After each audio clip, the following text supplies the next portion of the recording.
महापालिका निवडणुकीची रणधुमाळी सुरू असतानाच प्रचाराने कळस गाठलाय. गेल्या अनेक दिवसांपासून मेळावे, झंझावती रॅली आणि कोपरा सभांनी गाजलेला प्रचार आता अंतिम टप्प्यात आलाय. आज सायंकाळी 5:30 वाजता जाहीर प्रचाराची मुदत संपणारे. यंदाची निवडणूक केवळ राजकीय लढाई नसून ती प्रतिष्ठा, बंडखोरी आणि बदललेल्या युती आघाडीच्या समीकरणांची कसोटी ठरणारी आहे. पालिकेच्या निवडणुकीसाठी येत्या गुरुवारी म्हणजे 15 जानेवारी 2026 रोजी मतदान होणार आहे.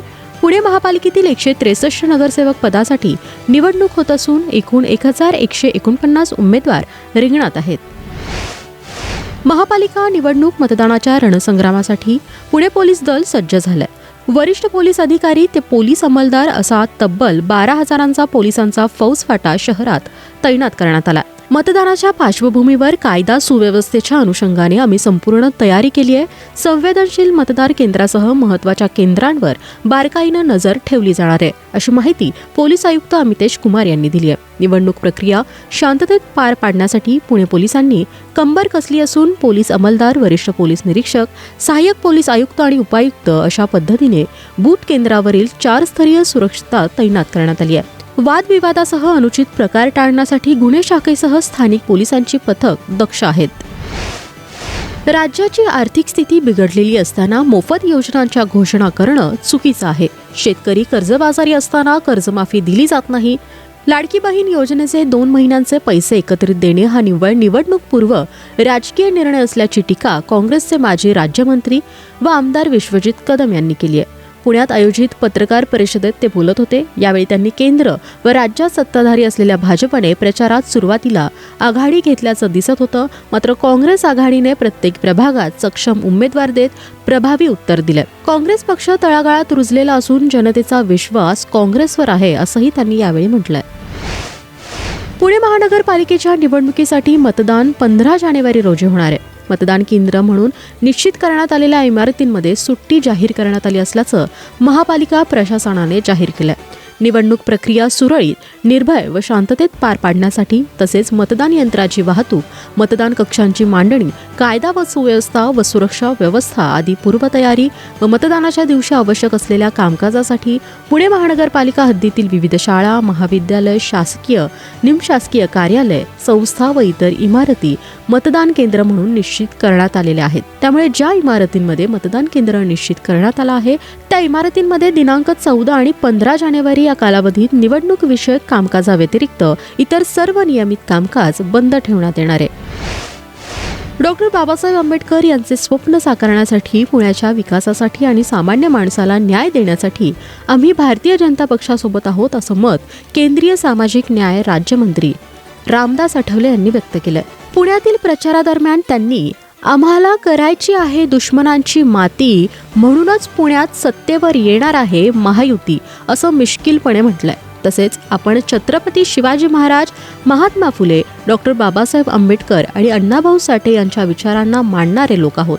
महायुती ही आपलीच असून प्रकाश आंबेडकर आणि मायावती हेही आपलेच आहेत.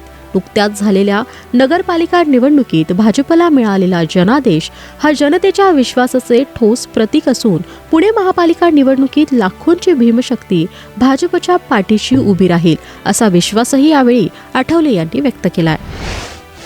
पिंपरी चिंचवड शहराचा विकास फक्त राष्ट्रवादी काँग्रेसनेच केला. येथील स्वच्छ रस्ते, राजीव गांधी IT पार्क असे अनेक कामे केली आहेत. त्याचबरोबर अनेक रिकाम्या हातांना रोजगार दिला. भाजपने सुसंस्कृत असल्याचं ढोंग करू नये, अशी टीका शरद पवार गटाचे प्रदेशाध्यक्ष शशिकांत शिंदे यांनी केली आहे. त्यांनी यावेळी बोलताना सरकारमधील सर्व यंत्रणा आपल्याच बापाच्या असल्यासारख्या वापरल्या जात आहेत.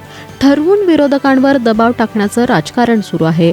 पण पिंपरी चिंचवडची जनता हुशार आहे, ती हे सर्व ओळखते. ज्या पक्षाने शिस्तीचे धडे दिले त्या पक्षातच आता शिस्त राहिलेली नाहीये. जर शिस्तच उरली नसेल तर RSSच्या प्रमुखांनी त्यांचे कान टोचावेत, असा खोचक टोला देखील त्यांनी यावेळी लगावलाय. गौतम अदानींच्या साम्राज्याचा इतका झपाट्याने विकास का झाला, असा सवाल मनसे प्रमुख राज ठाकरे यांनी केला होता. त्यांच्या या प्रश्नाचं उत्तर मुख्यमंत्री देवेंद्र फडणवीस यांनी दिलंय. याविषयी बोलताना त्यांनी मी काही अदानींचा वकील नाही, राज ठाकरेंच्या प्रश्नांचं उत्तर ते देतीलच, पण 2014 पासून एकच नव्हे तर अनेक उद्योग समूहांचा विकास झाला. त्यांचे उत्पन्न कैक पटीने वाढलंय, असं ते म्हणालेत. तसेच एक गोष्ट ध्यानात घेतली पाहिजे की 2014 साली भारत हा जगातील 11व्या क्रमांकाचा अर्थव्यवस्था होता. आता 2026 साल उजडेपर्यंत भारत जगातील 3ऱ्या क्रमांकाची व्यवस्था आहे.